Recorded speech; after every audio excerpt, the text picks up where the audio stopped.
Gracias. Bueno, buenas tardes, señor de Guindos, señor ministro de Economía. Comenzaré con algo de historia. En 1789 tiene lugar la Revolución Francesa, que cierra y le da la puntilla al antiguo régimen para abrir la puerta a un nuevo sistema económico, un nuevo modo de producción que es el capitalismo. En 1794 esta revolución muere con Robespierre, pero quedan dos ideales desde entonces. Queda el liberalismo político. Un momento, señor Garzón. Un segundo, por favor. Ruego a los señores diputados que quieran mantener conversaciones salgan del hemiciclo para que podamos ser oído las argumentaciones del señor Garzón. Por favor, adelante, señor Garzón. Sí, gracias, señora presidenta, decía que en 1794 muere esta revolución, pero quedan dos ideales.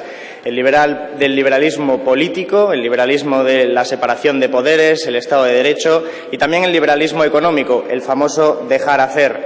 Y digo que son dos ideales porque son dos ideales distintos. Sin embargo, inicio esta intervención con esta reflexión porque se supone que el liberalismo teórico es una forma de entender la economía según la cual pues no debe haber intervención del Estado. Es cierto que siempre ha sido un ideal, es cierto que el liberalismo y el libre mercado se ha extendido siempre con el apoyo de los gobiernos, de los Estados, de la violencia, en definitiva del empobrecimiento de la mayoría. Es cierto que eso es ideal, pero por lo menos en teoría los liberales deberían pensar que no se puede intervenir en el Estado. Y digo esto porque probablemente cuando usted, señor de Guindos, era secretario de Estado hace apenas unos años, probablemente ante las respuestas y las solicitudes de Izquierda Unida que veníamos trayendo a la Cámara siempre la propuesta de nacionalizar la banca para utilizarla como instrumento, probablemente en aquellos años usted hubiera considerado que era una locura, que distorsionaba el mercado y que por lo tanto no era idóneo tener una banca pública. Hoy, sin embargo, los hechos nos demuestran que no es usted ni su gobierno un gobierno liberal, es más bien un gobierno del liberalismo realmente existente, un liberalismo que solo se aplica cuando interesa, porque hoy tenemos prácticamente el sistema financiero público y lo tenemos de esa forma contrario a los supuestos ideales liberales. Pero no he venido aquí a defender el liberalismo, ni mucho menos. Evidentemente he venido aquí a hacerle determinadas preguntas. La primera es ¿por qué ese cambio? ¿Por qué ese probable cambio de por qué la banca pública en los tiempos buenos distorsiona el mercado y por qué la banca pública cuando hay pérdidas es una buena idea nacionalizar el sistema financiero? Yo tengo ya una suposición, una respuesta posible, pero quiero escuchársela a usted. Y, en segundo lugar, evidentemente, ¿para qué? ¿Para qué queremos una banca pública entendida desde el punto de vista del Gobierno? Porque, por ejemplo, a nuestro juicio, está claro que una banca pública es un instrumento para financiar la economía real, para proporcionar créditos a las familias para que puedan consumir, para proporcionar créditos a las pequeñas y medianas empresas, fundamentalmente, para poder invertir, estimular la economía, crecimiento económico, y usted bien sabe esa teoría. Sin embargo, la banca pública que está teniendo el Gobierno, su gestión, no está haciendo absolutamente nada de eso. Desgraciadamente nos encontramos con los mismos problemas que hace unos cuantos años de falta de acceso a la financiación, con los mismos problemas en la economía real, pero eso sí, con grandes pérdidas privadas socializadas a través de las políticas del Gobierno. Y este Gobierno, señor de Guindos, pues sigue los dictados, las sugerencias y propuestas de los llamados expertos. Expertos entre los que también se puede incluir usted mismo, que recomiendan determinadas medidas que son diferentes en el tiempo y que además suelen fallar siempre en las predicciones. Le pongo un ejemplo muy reciente, señor de Guindos. En el año 2010 el Fondo Monetario Internacional anunció que si seguía Grecia sus medidas, las medidas recomendadas, solo decrecería un 2,6% en el 2011 y que saldría de la crisis en el 2012 creciendo más de un 1%. La realidad, más allá de esa predicción, es que Grecia no decreció solo un 2,6%, sino un 6,9%, y que en 2012 no solo no salió de la crisis, sino que siguió cayendo la economía un 6%. Estos son los expertos cuyos consejos sigue este Gobierno, no solo este Gobierno, también los gobiernos de la periferia, y que se suman al informe del Congreso de Estados Unidos que advertía que el Fondo Monetario Internacional solo acierta en un 10% de las veces. La verdad, para ser expertos me parece una cifra bastante reducida. Pero si vamos a hablar de expertos, tendremos que hablar de qué es lo que persiguen estos expertos. En principio, todos deberíamos suponer que un economista lo que atiende es a la realidad y no a la fe. Es decir, no atiende a la teoría económica ni a ese liberalismo ideal, sino que atiende a lo que realmente compone una estructura económica determinada. Desgraciadamente, no puedo decir que el Gobierno no esté haciendo otra cosa que seguir el dictado de la fe en determinadas políticas y no el dictado de seguir los datos. El ejemplo que nos trae a nosotros en esta interpelación, señor de Guindos, es sencillamente el de la financiación de las pequeñas y medianas empresas. Como sabe usted bien, ayer estuvo aquí el presidente del Banco Central Europeo, que solo se nos permitió hablar 5 minutos y no tuvimos oportunidad de trabajar algunos datos que nos hubieran sido muy interesantes comunicarles a él. El Banco Central Europeo, señor de Guindos, elabora una encuesta sobre los principales problemas de las empresas en España. Según esa encuesta, el 35% de las pequeñas y medianas empresas detecta que el principal problema es encontrar clientes y más del 25% cree que es la financiación, el acceso a la financiación, la falta de acceso a la financiación. Es decir, la inmensa mayoría de las empresas en España considera que los problemas fundamentales de la economía española son la falta de demanda y la falta de crédito. Solo no llega ni al 10% las empresas que consideran que los salarios son demasiado altos. Esta encuesta usted la conoce perfectamente. Esto es lo que dicen las empresas, esto es lo que dice el sentir de la economía española. Entonces, ¿por qué, señor ministro, tanto este Gobierno como la Troika recomiendan no estimular la demanda, no mejorar el acceso a la financiación, sino bajar los costes laborales? ¿Cómo es posible que, diciendo la realidad una cosa tan clara como la que está reflejando esta encuesta, el Gobierno vaya por otra línea? ¿Por qué motivo se empeñan en la reforma del mercado de trabajo en vez de resolver los problemas más acuciantes de las pequeñas y medianas empresas, que, por cierto, según los últimos datos del propio Gobierno, crean en torno al 70% del empleo, que es la principal preocupación, como no puede ser de otra forma, la falta de empleo de los españoles? En cualquier caso, yo ya creo que sé la respuesta, señor de Guindos, y en algún debate hemos tenido oportunidad de hablar sobre ello, pero yo quiero que usted me lo diga. Yo quiero que usted me diga por qué la reforma laboral está por encima de cualquier medida directa que resuelva los problemas de la pequeña y mediana empresa. Yo creo, sinceramente, que este Gobierno está encaminando a nuestra economía a un cambio en el modelo de crecimiento que implica necesariamente un cambio en el modelo de sociedad. De ahí que prácticamente podría decirse que a los gobiernos de la periferia europea les sobran la sanidad pública, la educación pública y otras conquistas sociales, porque son obstáculos para construir ese modelo de crecimiento que nos están imponiendo desde los gobiernos de la periferia y desde la Troika. No tiene sentido, señor de Guindos, aplicar medidas de ajuste económico tan brutales que empeoran los problemas que señalan las pequeñas y medianas empresas. Si una pequeña y mediana empresa resulta y denuncia que no entran clientes en su tienda, ¿qué sentido tiene empobrecer a la población? ¿Qué sentido tiene tener una banca pública que, en vez de canalizar el crédito hacia determinadas líneas estratégicas de producción, las que el Gobierno considere necesario que hay que estimular, por qué, en vez de hacer eso, este sistema financiero nacionalizado solo está sirviendo para socializar esas pérdidas, solo está sirviendo como agujero negro que se come los recursos de la sanidad, de la educación y los recursos futuros de nuestra economía? Realmente vamos muy mal encaminados, vamos repitiendo el camino de Grecia, vamos repitiendo los errores de estos gobiernos de la periferia. Pero yo quiero que el Gobierno nos lo diga en voz del ministro de Economía, que nos diga claramente qué tipo de economía espera que sea España en el futuro. Quiero que me explique si verdaderamente estamos en lo cierto cuando denunciamos que este Gobierno está buscando un modelo de empobrecimiento de trabajadores con bajos salarios, con precariedad, con flexibilidad, que sean competitivos en el mercado mundial. Esto es algo que ya no lo ha dicho el Gobierno de forma explícita, pero que sí lo anunció ayer el Banco Central Europeo en su intervención clandestina en este Congreso. Dijo con claridad que nuestra economía tiene que ser más competitiva por la vía de los bajos salarios. Esto significa que todos nos vamos a empobrecer en la Unión Europea, todos, por lo menos los de la periferia, y todos vamos a competir por vender los productos más baratos que los rivales. Señor de Guindos, sabe usted que no hace falta ser economista para saber que no pueden ganar todos en esa batalla. ¿En qué vamos a ser nosotros competitivos si realmente el modelo de crecimiento que podría ser alternativo, un modelo de crecimiento basado en la innovación y el desarrollo, es un modelo que está destruyendo este propio Gobierno. Esta tarde tenemos la intervención también de la Secretaria de Estado de Innovación y Ciencia y Desarrollo, que nosotros hemos pedido la dimisión. En 2 años se ha reducido un 40% los presupuestos para innovación y desarrollo.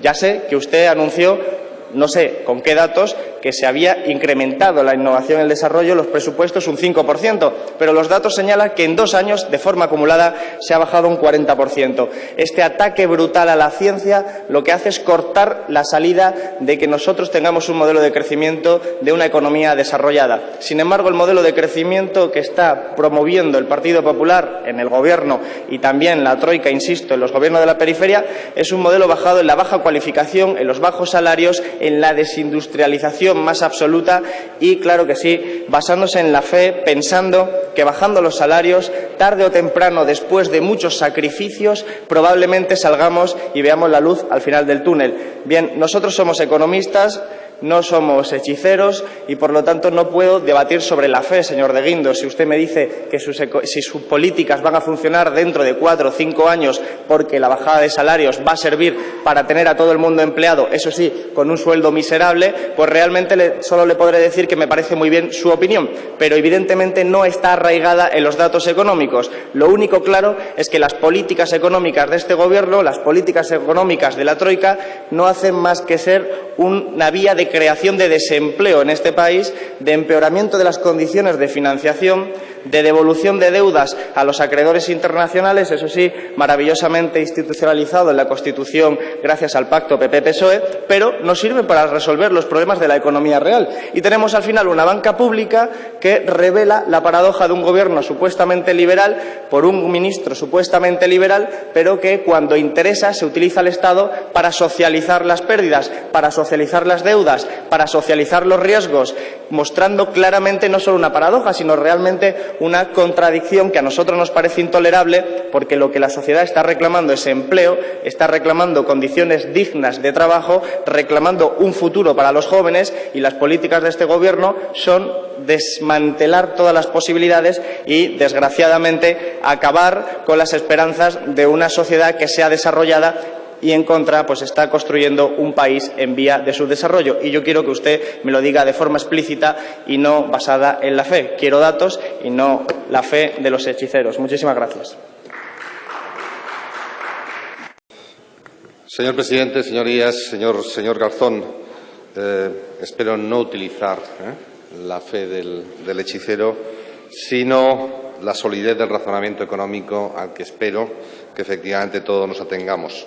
Independientemente de que también parto de un principio de que nadie tiene la verdad absoluta y que en ocasiones, evidentemente, hay que escuchar a todos. Y ese ha sido siempre el planteamiento que se ha hecho desde el punto de vista de lo que es el avance de la ciencia, incluido la ciencia económica, que no es una ciencia exacta, que es una ciencia social.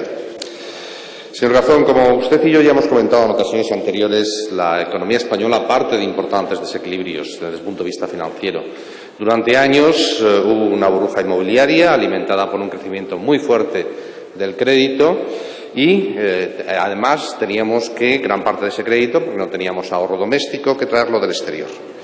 Todos estos desequilibrios tuvieron un impacto desde el punto de vista de lo que es la solvencia de nuestro sistema bancario, que todos conocemos, porque efectivamente siempre que hay una burbuja crediticia, siempre que hay una burbuja inmobiliaria, los intermediarios que dan esa financiación son los que sufren desde el punto de vista de lo que es la solvencia de los balances. Y esto lo que hace en última instancia es dificultar que haya financiación para el sector real de la economía. Simplemente les voy a dar unas cifras que ya hemos comentado en otras ocasiones. Mire, desde el año 2003 hasta el año 2009, el crédito al sector en España creció en 800.000 millones de euros, hasta prácticamente 2 billones. Es decir, prácticamente se dobló en 5 años. Y eso no fue el problema fundamental. El problema fundamental es que la principal fuente de este crecimiento del crédito fue el crédito al sector inmobiliario. Y el crédito al sector inmobiliario pasó de 78.000 millones de euros en el año 2003 a estar próximo a los 325.000 millones de euros en el año 2009. Es decir, se multiplicó en este caso por 4. A su vez, esto lo que nos llevaba era a pedir financiación al resto del mundo, la financiación externa. Y la deuda externa neta española pasó de 230.000 millones de euros en el año 2003 hasta 1 billón de euros a finales del año 2011. Es decir, prácticamente se multiplicó por 5. Y fue la magnitud de estos desequilibrios lo que está en la base de las dificultades que en estos momentos sufren prácticamente todas las instituciones, todas las empresas españolas con respecto a lo que es su acceso a la financiación. Porque cuando tenemos un elevado volumen de crédito concedido, un volumen de acumulación de deuda muy importante y una dependencia de la financiación exterior, cualquier cierre de los mercados nos hace extremadamente vulnerables, y eso es lo que le pasaba a España. Y de ahí la necesidad de, lógicamente, darle la vuelta a esta situación, darle la vuelta, si me permite usted, como un calcetín. Por ello, el Gobierno lo que hizo fue publicar dos decretos leyes, aprobar dos decretos leyes que se aprobaron en esta Cámara, para incrementar las provisiones, para llevar a que efectivamente hubiera una realidad y una transparencia en la valoración de los activos de los bancos, fundamentalmente de los activos inmobiliarios. Fueron en total 82.000 millones de euros, señoría. Usted lo sabe, los comentó, incluso yo creo que usted me interpeló en alguna ocasión sobre este tema. Y eso se ha visto en los resultados de la banca del año 2012. Nunca antes se había producido una caída de los beneficios de la banca como consecuencia del proceso de saneamiento implementado por un Gobierno como el que ha realizado este Gobierno. Y eso, junto, por ejemplo, a la moderación o la limitación de los sueldos de los banqueros, es algo que a nadie se le puede escapar. Además, hemos sometido al sector a un proceso de transparencia y de claridad que prácticamente no tiene ningún tipo de antecedente, ni tanto en nuestra historia ni en Europa. Y al final lo que se quedó, y usted lo conoce también perfectamente, es que necesitaba, a finales, con las cuentas basadas a finales del año pasado, unos 57.000 millones de euros de capital. Y además lo que se puso de manifiesto es que las críticas que se hacían o el planteamiento de generalización de las dudas sobre el sistema financiero español era absolutamente injusto, porque los problemas estaban concentrados en un 30% del sistema, que fue sobre el que se actuó, que fue el que estaba bajo el control del FROB, que él fue el nacionalizado. Y ahí, en última instancia, ya lo que se ha producido ha sido una inyección de capital de 40.000 millones de euros a través de un préstamo de la Facilidad Financiera Permanente en unas condiciones francamente positivas, como también usted conoce. Las condiciones es un tipo de interés del 0,5, un préstamo con una vida media de 12 años y medio y con un periodo de carencia de 10 años. Ya se ha producido la inyección de capital en las instituciones que se denominaban del Grupo 1 nacionalizadas y en las del Grupo 2, que están parcialmente intervenidas por parte del sector público.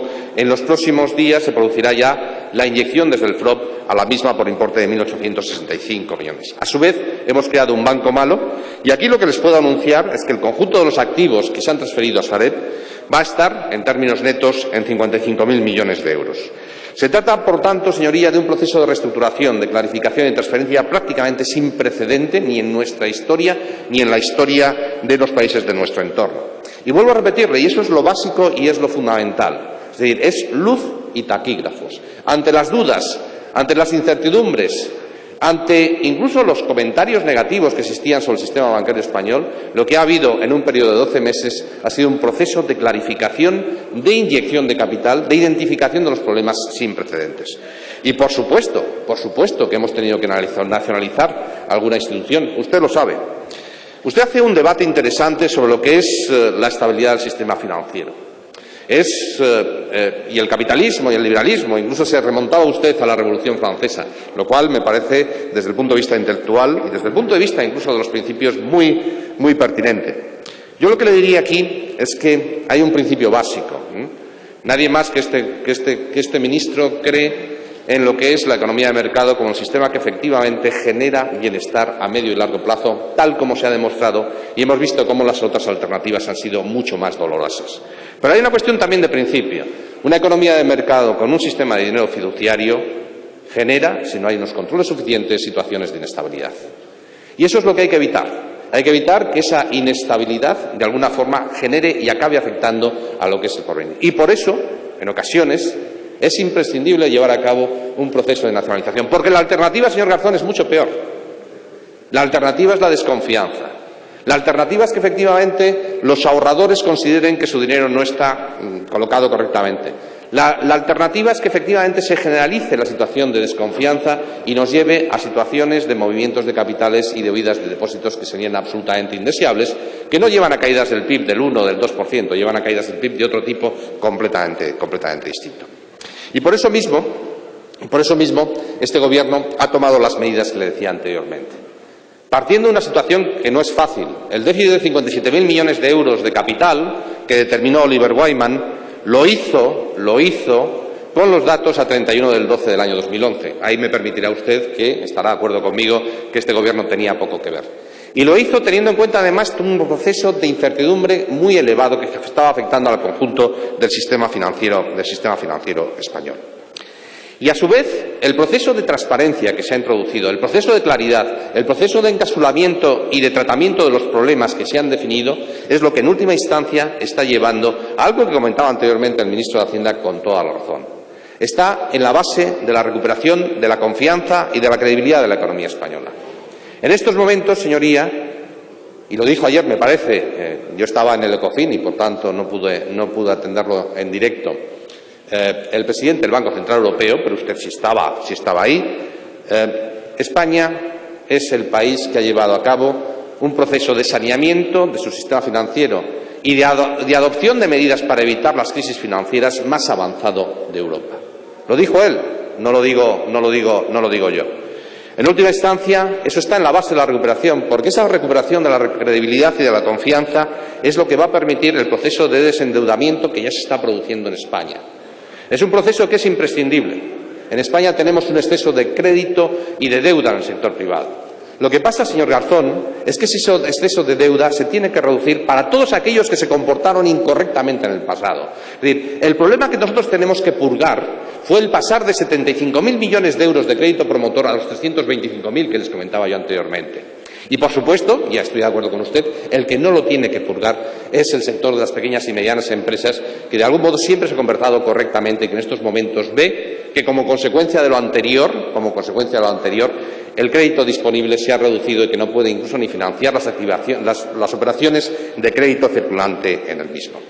Pero para ello, señoría, es fundamental que no contar con un sistema que esté lleno de entidades zombies. Y eso es lo que se ha hecho desde el punto de vista de la depuración del mismo. Es básico que no existan dudas sobre lo que es la solvencia de las entidades. Seguramente eso nos llevará a tener menos entidades que las que teníamos anteriormente. Pero también, si son solventes y son fuertes, no tenga usted la más mínima duda que el nivel de competencia que tendremos en el sistema financiero español será muy superior. En definitivas cuentas, señor Garzón, y ya voy acabando, yo lo que le diría al respecto es, en estos momentos, el FROB, como sabe usted perfectamente, controla tres instituciones importantes que suponen en el entorno del 15-16% del sistema bancario español. Estas entidades han sido saneadas a través de una inyección de capital, sus activos se han transferido a un banco malo y todo ese proceso de reestructuración, de inyección de capital y de transferencia de activos es un proceso de saneamiento que es imprescindible desde el punto de vista de la recuperación. A diferencia de lo que ocurría hace un año, en el cual prácticamente las entidades financieras españolas no tenían acceso a los mercados de capitales, en estos momentos las entidades financieras españolas han podido volver a emitir. Porque, como decía anteriormente, esa sombra de la duda sobre la totalidad del sistema ha desaparecido. Y esa sombra de la duda ha desaparecido gracias, vuelvo a repetir, a algo que es fundamental. Gracias a la transparencia, gracias a la claridad, gracias también a lo que han sido nuestros socios europeos. Nos han prestado 40.000 millones de euros en unas condiciones de tipos de interés y de plazos que son extremadamente ventajosas para la economía española, pero también, sobre todo, gracias a que ha habido un Gobierno que por fin se ha enfrentado a los problemas reales de nuestro sistema financiero y se está enfrentando a los problemas reales de la economía española y que, no tenga usted la más mínima duda, que existen ya las bases para que efectivamente se produzca la recuperación. Muchas gracias.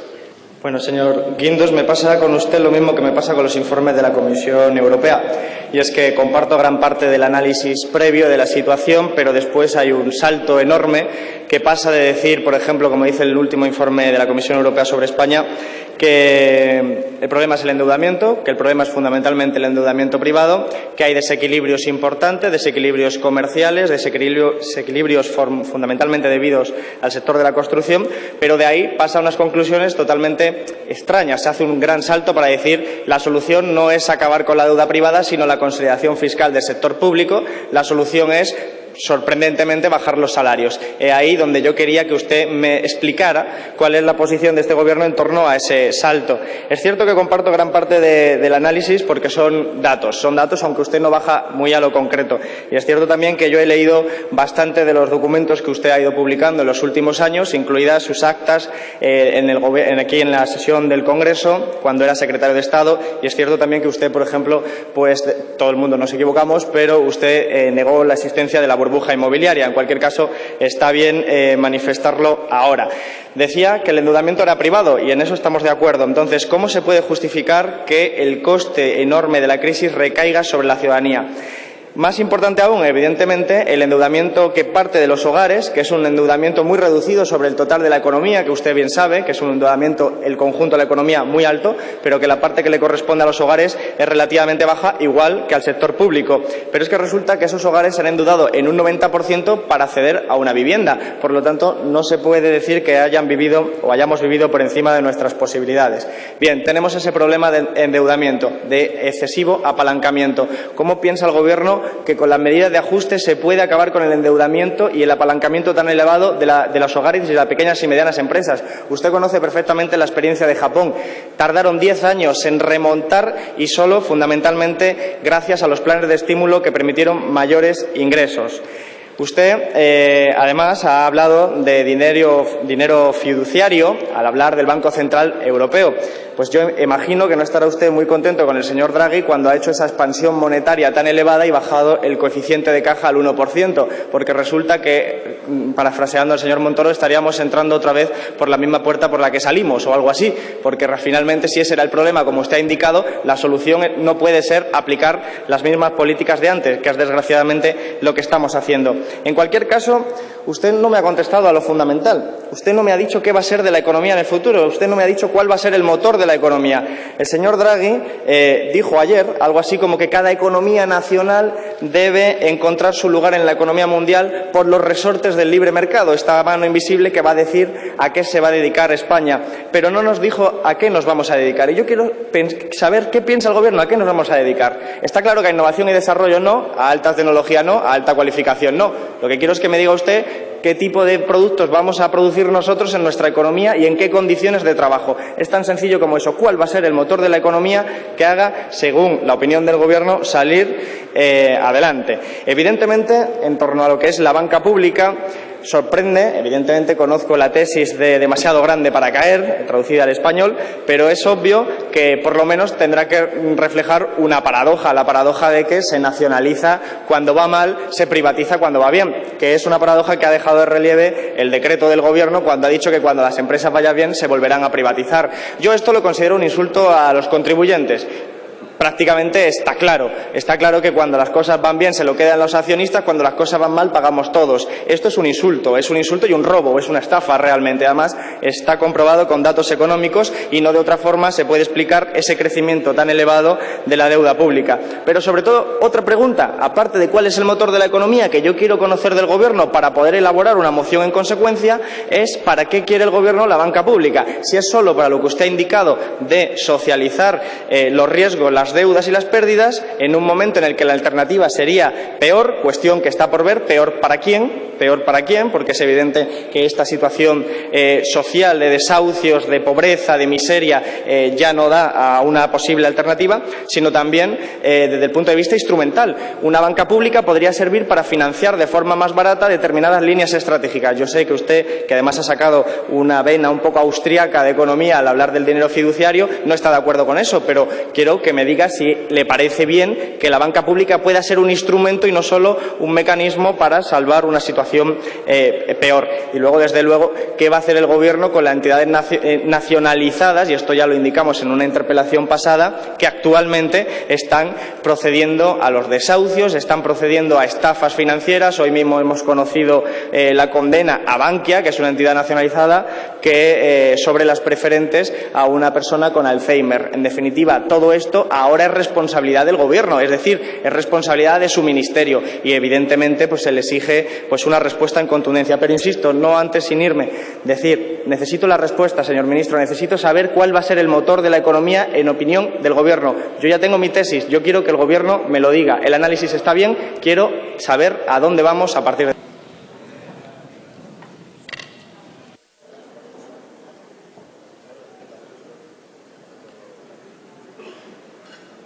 Muchas gracias, señor presidente. Señorías, señor Garzón, me plantea usted dos cuestiones fundamentales. ¿Qué vamos a hacer con la banca pública? ¿Cuál es el modelo de crecimiento que efectivamente queremos para la economía española? Y, en primer lugar, lo que le diría es que también usted decía, hacía una referencia al dinero fiduciario, la vena austríaca. Bueno, el primero que la ha hecho ha sido usted. Usted ha utilizado en algún momento en su exposición un razonamiento de la escuela austríaca cuando ha dicho que, bueno, de una expansión monetaria no se puede salir con otra expansión monetaria. Pero, bueno, eso ya lo discutiremos usted y yo en otro sitio en algún momento.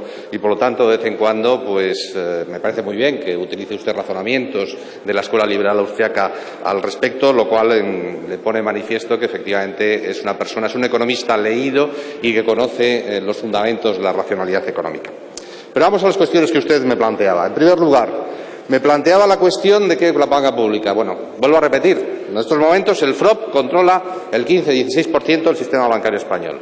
La razón fundamental ha sido encapsular los problemas que estaban afectando a la totalidad del sistema financiero.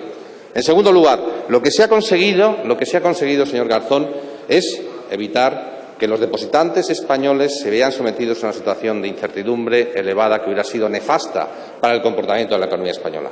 Y eso se ha conseguido.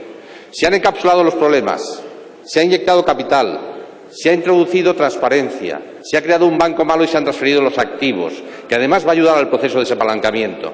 Es decir, en estos momentos tenemos muchísima mayor confianza en nuestro sistema bancario que el que teníamos hace 6 meses o el que teníamos hace 12 meses.